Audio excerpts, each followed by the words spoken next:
Voy ahora a la segunda carta de Pablo a los Corintios, capítulo 12, versículo 1.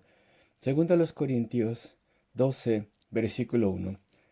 Las palabras del apóstol Pablo. Ciertamente no me conviene gloriarme, pero vendré a las visiones y a las revelaciones del Señor. Y nuestro tema este día es fortaleza para los siervos del Señor. Y enfatizo la palabra siervos, porque este es un pasaje al respecto de la experiencia particular que se le dio a un apóstol de Cristo para su servicio al Señor y para ayudarle y prepararle para ello.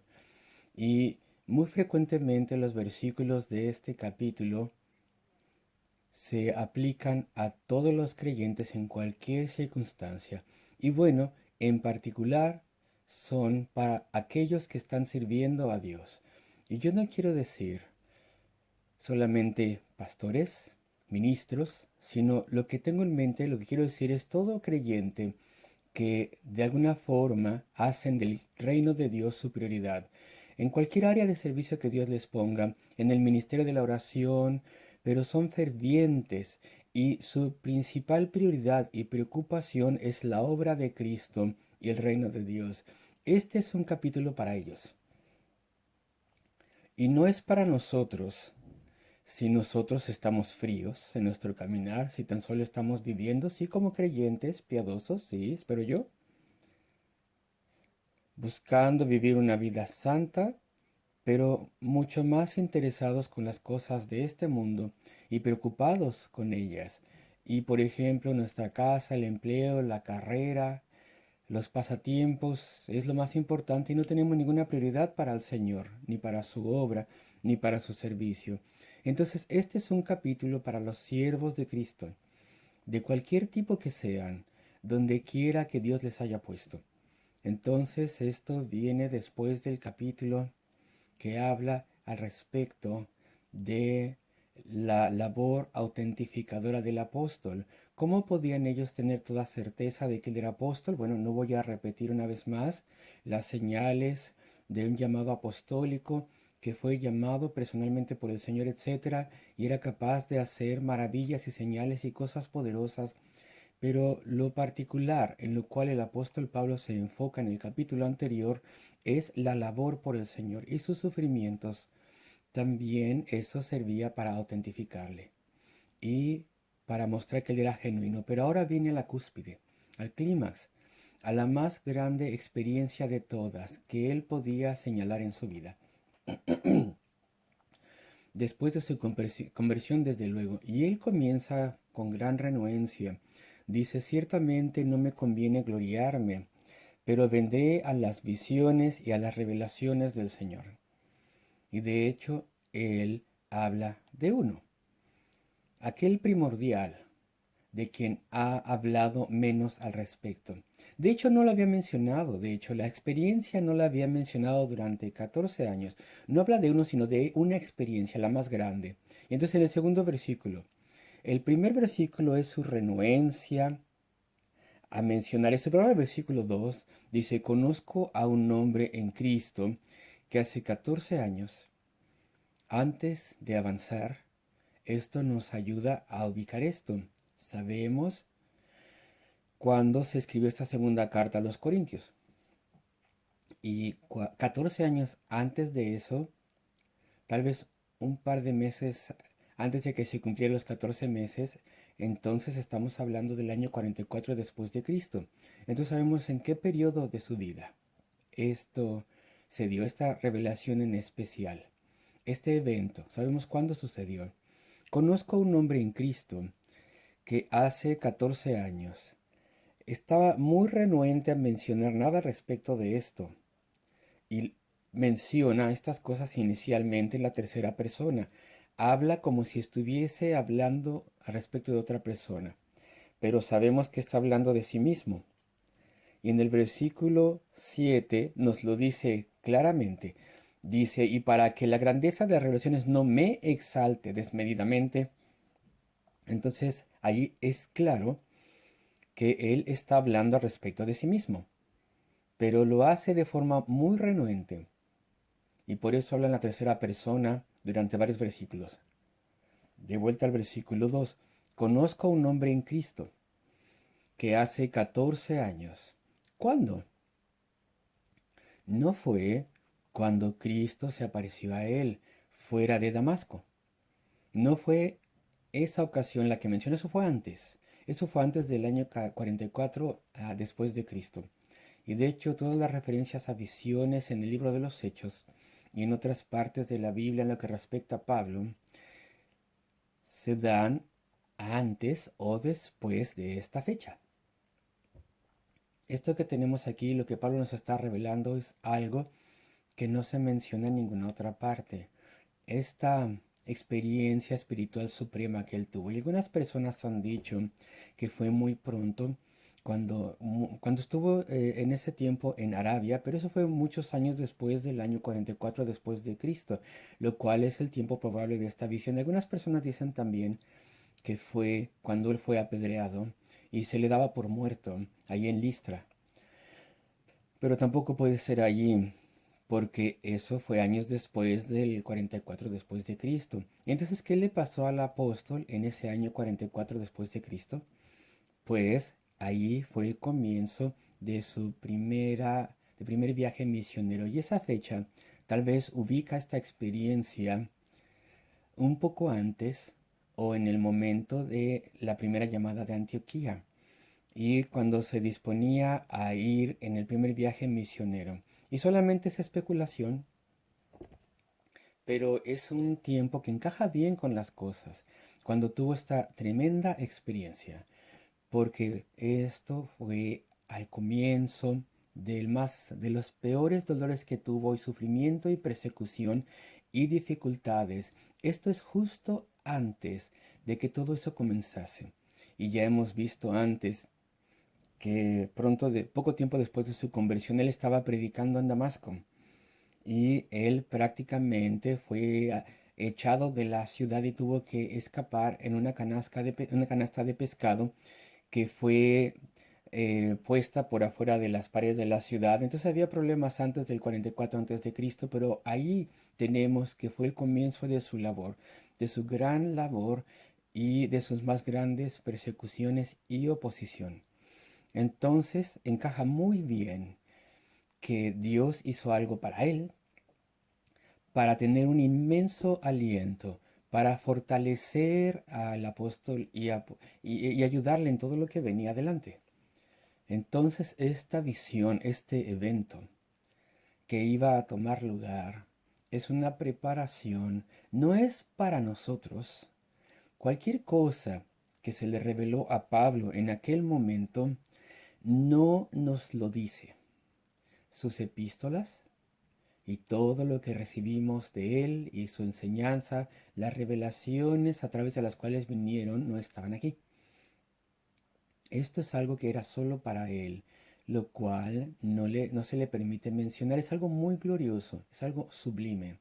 Es para él y nada más. Y entonces él se quedó callado durante 14 años al respecto de esto. Y no como pasa hoy en día, cuando las personas inventan que han tenido una experiencia espiritual y dicen que han sido llevados al cielo, etcétera, y escriben libros al respecto y los publican estas ficciones irreales ante el mundo.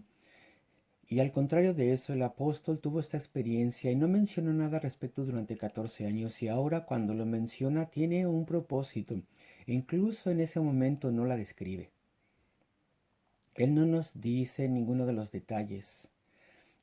Conocí o conozco a un hombre en Cristo que hace 14 años, si en el cuerpo no lo sé, si fuera del cuerpo no lo sé, Dios lo sabe, Él no sabe. Él no sabe si fue algún tipo de resurrección literal o fue solamente su cuerpo su espíritu sin cuerpo, perdón. Fue algo muy realista, puede haber sido cualquiera de las dos cosas, pero no tiene certeza. Y dice que él fue arrebatado hasta el tercer cielo. Y el siguiente versículo explica, o el versículo 4 más bien explica lo que significa. Es el paraíso.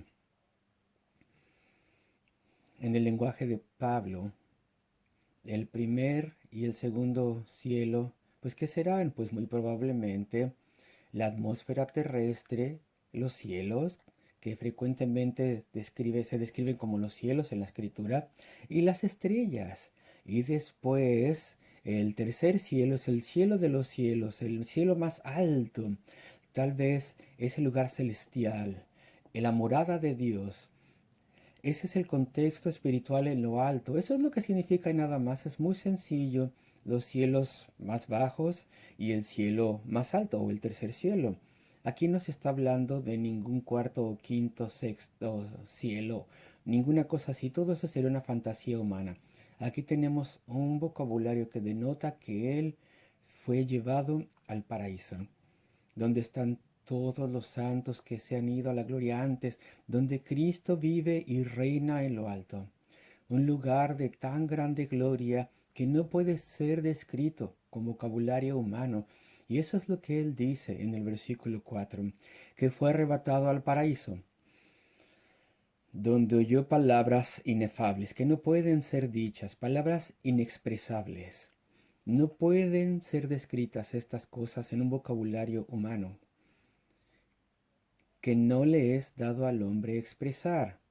Y una traducción alternativa dice que no es posible expresar estas cosas. Y de hecho, más bien tiene que ver con que algo no es lícito de expresarlo, no es correcto decirlo, no le era correcto describir esa experiencia, incluso si pudiera hacerlo, porque era algo solamente para él. Y después él avanza y dice, de tal hombre me gloriaré, versículo 5. Y vamos a atravesar estas cosas, vamos a avanzar a través de estas cosas. ¿Y qué fue lo que pasó? Bueno, el apóstol Pablo fue llevado a la mismísima presencia del Señor, la más grande maravilla, y estaba sobrecogido. Y hay diferentes pasajes que quiero mencionar que reflejan esta experiencia. Por ejemplo, Romanos 8, versículo 38, donde el apóstol dice, por lo cual estoy seguro que ni la muerte ni la vida, ni ángeles ni principados, ni potestades, ni lo presente, ni lo porvenir, ni lo alto, ni lo profundo, ni ninguna otra cosa creada, nos podrá separar del amor de Dios, que es en Cristo Jesús, Señor nuestro. Esto se le había revelado a él, y estas palabras, y desde entonces estaban repletas con la experiencia que él había tenido, y a medida que escribe estas cosas aquí en Romanos 8, él tiene toda certeza de que él ha visto al Señor, es uno que vio al Señor en la gloria. Y entonces él es capaz de asegurarnos de que nada nos puede separar del amor de Cristo. Y primera a los Corintios también, capítulo 15, versículo 20. Bueno, de hecho lo tengo que ubicar. O versículo 15. Y esto digo, hermanos, cuando el apóstol Pablo escribió estas palabras, acuérdense que estaban totalmente selladas en su mente por el hecho de que él había estado en el paraíso y había visto al Señor y a los santos felices. Versículo 50. Pero esto digo, hermanos, que la carne y la sangre no pueden heredar el reino de Dios, ni la corrupción hereda la incorrupción. He aquí os digo un misterio, no todos dormiremos, pero todos seremos transformados. Él no había visto todavía los cuerpos resucitados, pero él había visto a los santos en la gloria. En un momento, en un abrir y cerrar de ojos. Al final, en la final trompeta, él tenía toda certeza de esto, porque se tocará la trompeta y los muertos serán resucitados incorruptibles y nosotros seremos transformados, porque es necesario que esto corruptible se vista de incorrupción y esto mortal se vista de inmortalidad. Y cuando esto corruptible se haya vestido de incorrupción y esto mortal se haya vestido de inmortalidad, entonces se cumplirá la palabra que está escrita. Sorbida es la muerte en victoria. ¿Dónde está, oh muerte, tu aguijón? ¿Dónde, oh sepulcro, tu victoria? Y podemos ver aquí la certeza que tenía el apóstol.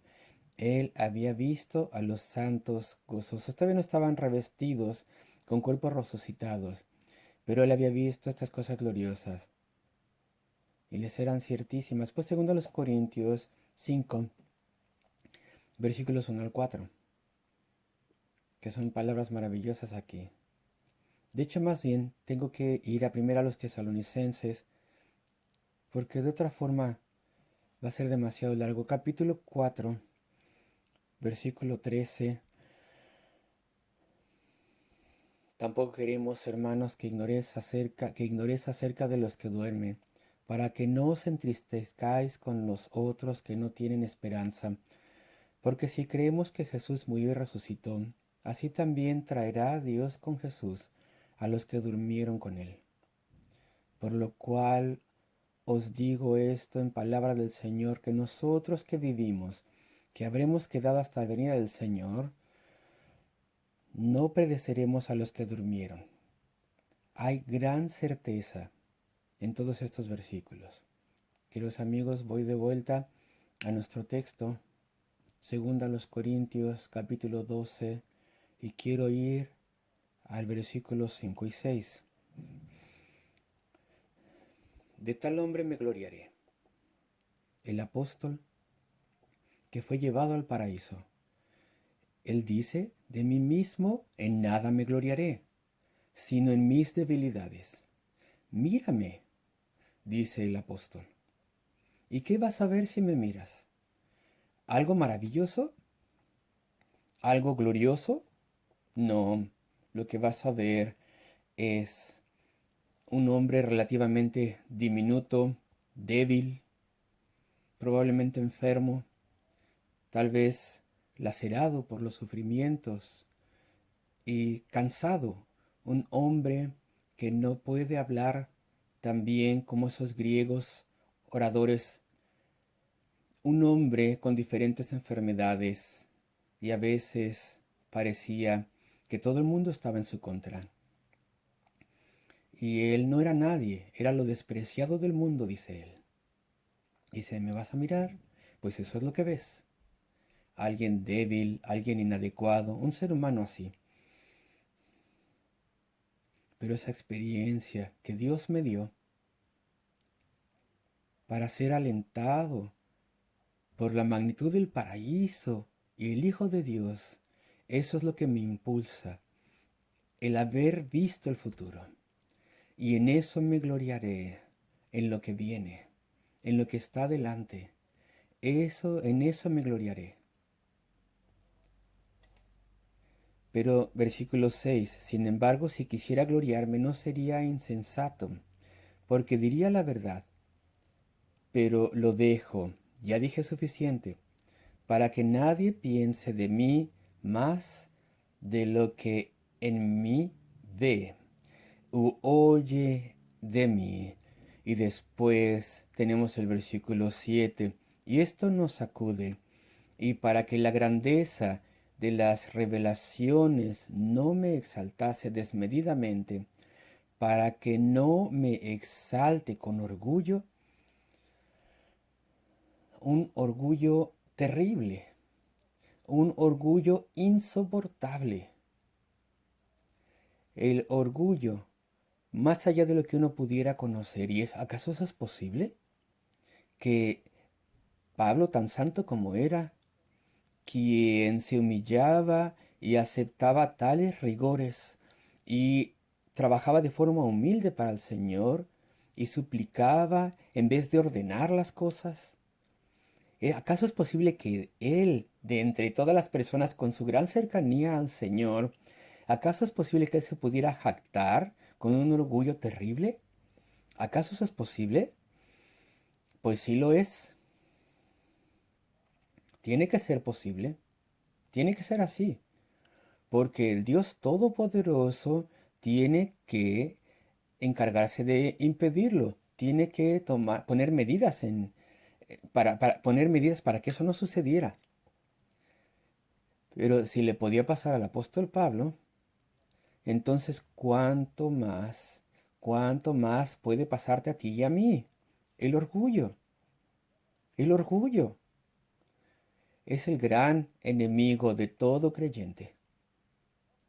Viene en dos formas más malas, en particular más malas. La persona, por ejemplo, punto número uno, que a través del orgullo necesita ser alabada, aplaudida, necesita ser halagada, necesita ser recomendada, necesita ser aprobada. La persona que necesita sentir que otros le tienen una estima especial. O la persona, punto número dos, que de alguna forma puede dejar eso de lado y no le importa en particular si es halagada o no esa persona, o si alguien le agradece las cosas o no. Esa persona tal vez no está buscando por esa gloria terrenal, pero el orgullo viene a esa persona de forma diferente, de una forma interna. Tal vez esa persona se siente superior.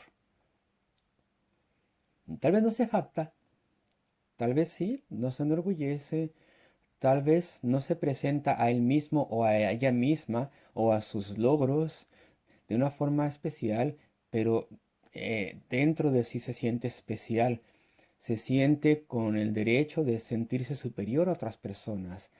Entonces, ¿qué tipo de orgullo nos molesta a nosotros?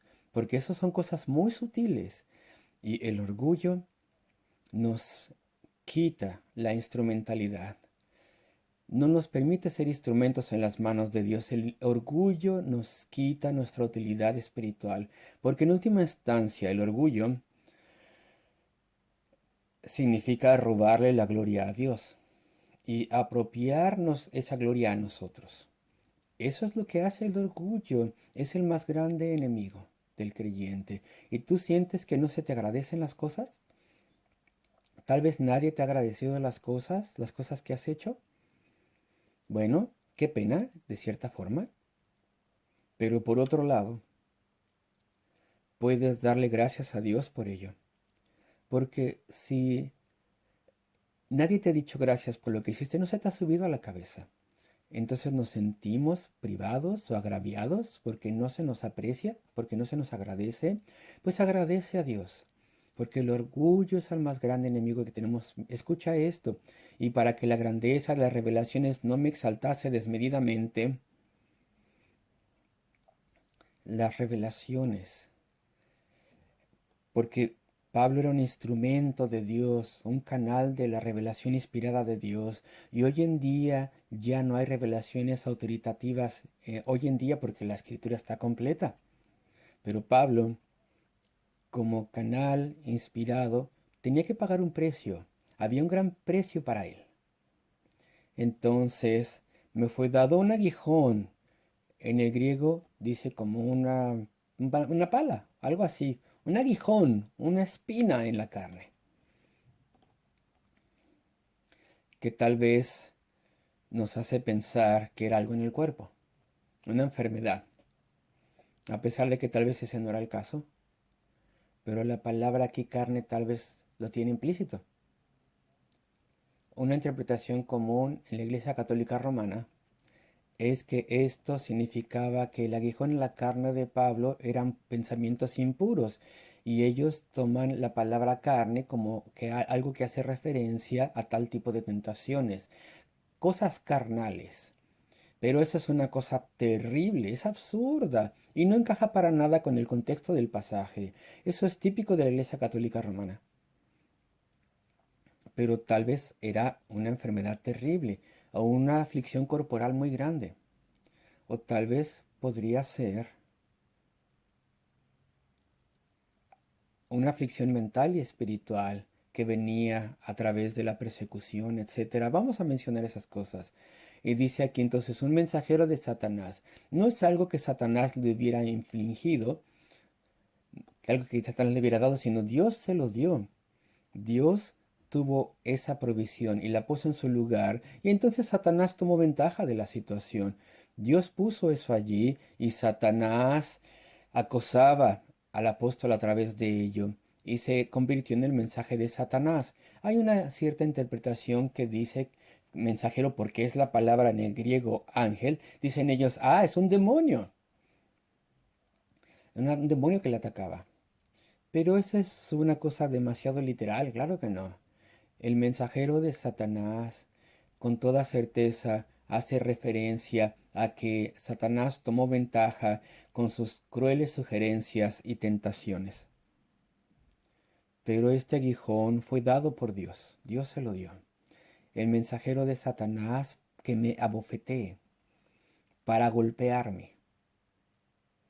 La palabra que aquí se traduce abofetee es un golpe humillante, como un golpe en la cara con esta parte dura de la mano que tal vez alguien le hace a otra persona para humillarle, tal vez un niño, tal vez un adolescente, y sufre eso para que se le humille, para que se le lastime, para humillarle.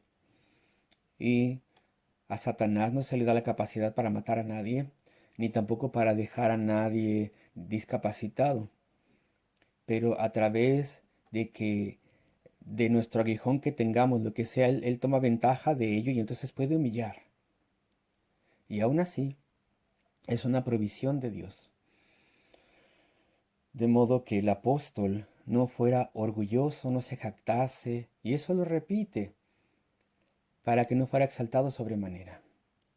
Qué bueno es que el apóstol Pablo no nos dice qué fue lo que pasaba, qué es lo que sufría, qué bueno. Y se hacen muchas sugerencias, por ejemplo, enfermedades específicas que los comentaristas bíblicos sugieren. Tal vez la más común es una condición infecciosa del ojo crónica e inflamatoria que desembocaba en ceguera, que causaba dolor, inflamación. Esa es una opción popular entre los comentaristas bíblicos.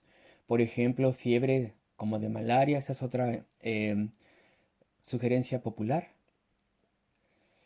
O algo menos físico, se sugiere que puede hacer referencia a esto a la oposición constante de los judíos nacionalistas y la persecución que él experimentaba. Pero ¿acaso no es bueno que no se nos dice qué es lo que era? Y no se nos dice porque entonces podemos apropiarnos este pasaje a nosotros. Todos, si servimos al Señor, todos tenemos un espino en la carne, un aguijón en la carne. Tal vez Dios lo cambie, quién sabe. Pero podemos identificarnos con el apóstol. Esto obviamente era algo muy doloroso, era una gran aflicción, porque él tenía grandes bendiciones, era un gran instrumento de Dios, tenía revelaciones de Dios. Y todos tenemos algo. Todo tipo de sugerencias se han hecho al respecto de lo que sufría el apóstol, por ejemplo, falta de equipamiento, falta de ayuda y apoyo adecuado, falta de los medios en diferentes lugares para hacer la labor, de modo que de forma voluntaria trabajaba con sus manos y frecuentemente padecía, no tenía las cosas suficientes, hacen diferentes sugerencias. Pero lo importante es esto, y tenemos que avanzar rápidamente. Versículo 8. Respecto a lo cual 3 veces he rogado al Señor que lo quite de mí, que se vaya de mí.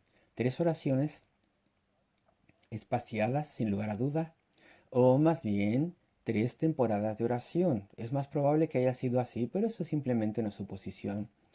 Y después de la tercera, el Señor le respondió. Y dice entonces respecto a lo cual, versículo 8, 3 veces he rogado al Señor que lo quite de mí, versículo 9, y me ha dicho, bástate mi gracia, porque mi poder se perfecciona en la debilidad. Y es que necesitamos tiempo para analizar estas palabras, pero ya casi no tenemos tiempo. Donde dice aquí, bástate mi gracia. Pon el énfasis en el posesivo mi, porque está hablando el Señor, está hablando Cristo, Él es el que está hablando aquí. Este es aquel que sufrió él mismo para poder comprar la salvación por nosotros. Este es aquel que resucitó una vez más, que para toda la eternidad está con el Padre, es igualmente Dios. Y dice, mi gracia. ¿Qué garantía tenemos aquí? Mi gracia. Y gracia, ¿qué significa aquí? Mi ayuda y fortaleza y poder y bendición inmerecidos, libres.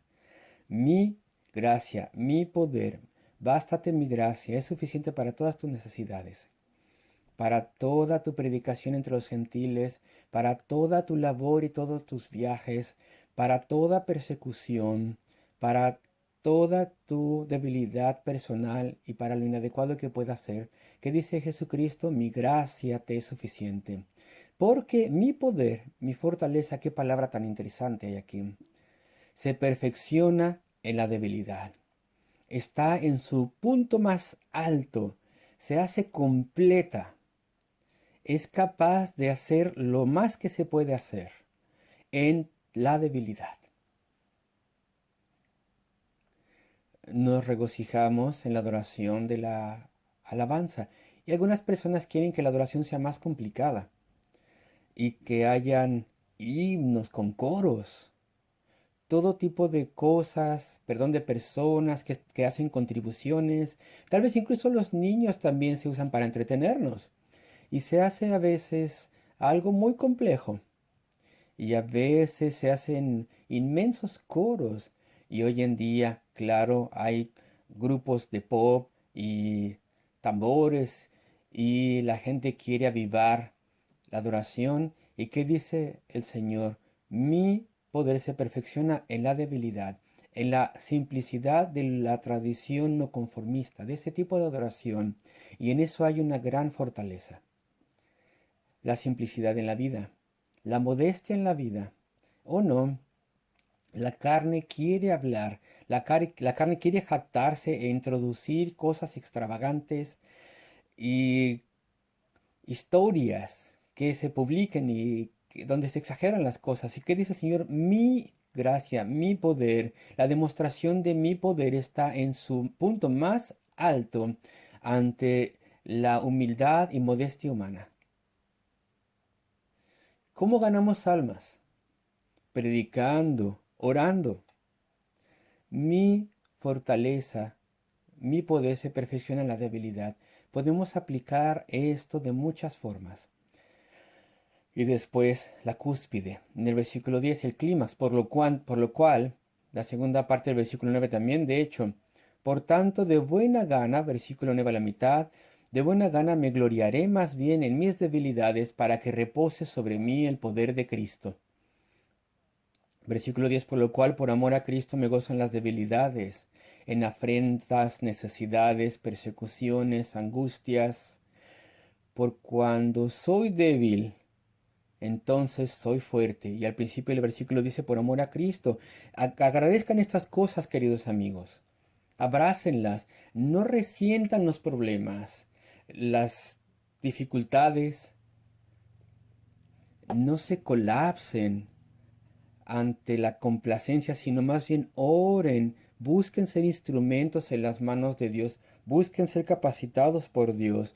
Su poder y su bondad y fortaleza están en su cúspide, en nuestra debilidad. Ese es el principio aquí.